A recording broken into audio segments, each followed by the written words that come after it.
Did you ever wonder why? Good morning, everybody, and welcome to Recovery Classroom. My name is Drew. I am alcoholic. Today, I'm a recovering alcoholic, and I cannot be any more grateful. It's a little cold outside, so as you can see, I'm back here in my humble abode, lights and all, blinding me, but it's gotten a little too cold outside, so here I am nonetheless. I want to encourage you, if you're local to the Huntington, West Virginia area, come on down to 5747 East Pea Ridge Road in Huntington this Friday night and every Friday night for our Friday night crosstalk meeting. Happens every Friday night, 7 o'clock, Pea Ridge United Methodist Church. It's just a group of drunks and drug addicts sitting around talking about how we all got sober, how we plan on staying that way.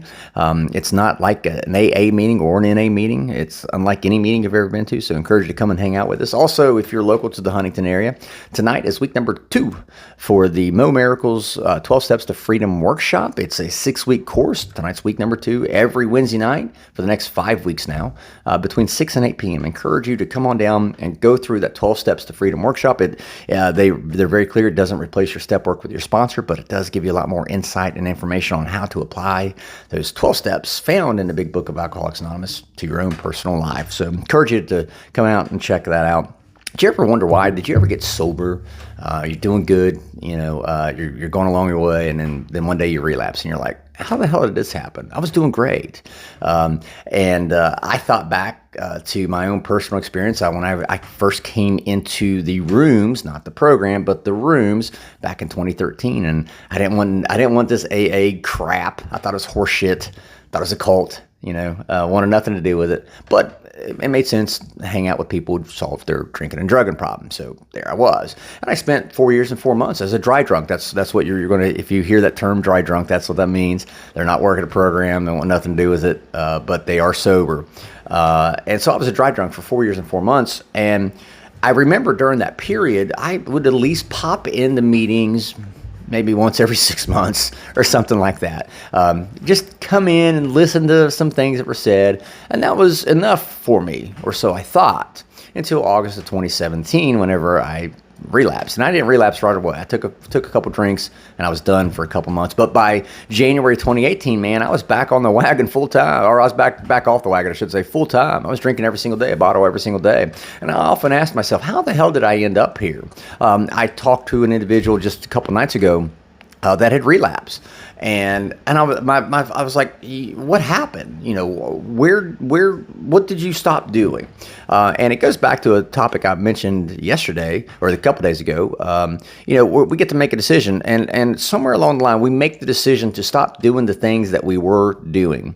While I appreciate those folks that don't want to, follow a program and they think it's a cult, just like I did. Everything that I thought back in 2013, I get that and I respect that. But it at least makes sense in my head, rationally speaking, logically speaking. Prove me wrong. Please feel free to prove me wrong.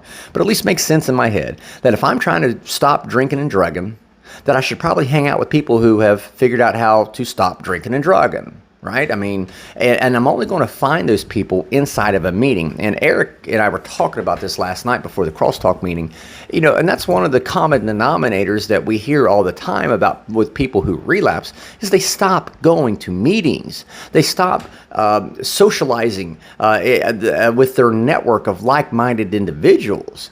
I guess it's possible. I do it sometimes. I might run into my sponsor at the grocery store, and so we'll sit and talk and just catch up for a few minutes, whatever.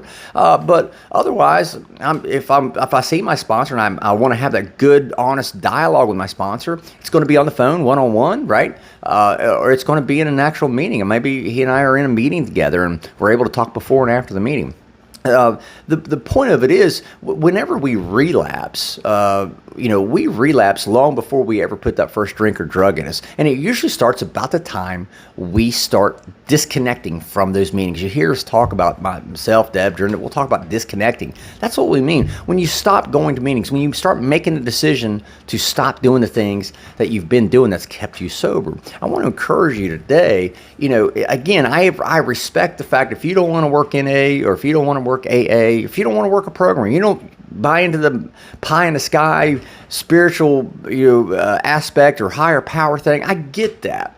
But if nothing else, it does at least make sense in my mind, if I didn't want to, and I didn't for the longest time, to at least hang out with people who had figured out how to solve their problem. I'm going to find the majority of those people all within a recovery meeting, all within a room. And that's why our friends in the rooms will always tell you, look, you don't have to subscribe to anything. You don't have to believe anything, but you may want to keep coming back. And I'm glad that I was given that instruction whenever I first got sober, because that was the impetus for what finally led me to the point where, you know what, maybe there is something here. Maybe there is something I can latch on to. So with that being said, I'm out of time. Thank you guys for letting me come in and share 5 to 10 minutes of your day with you. You guys absolutely keep me sober, and I could not be any more appreciative. We'll be talking again soon.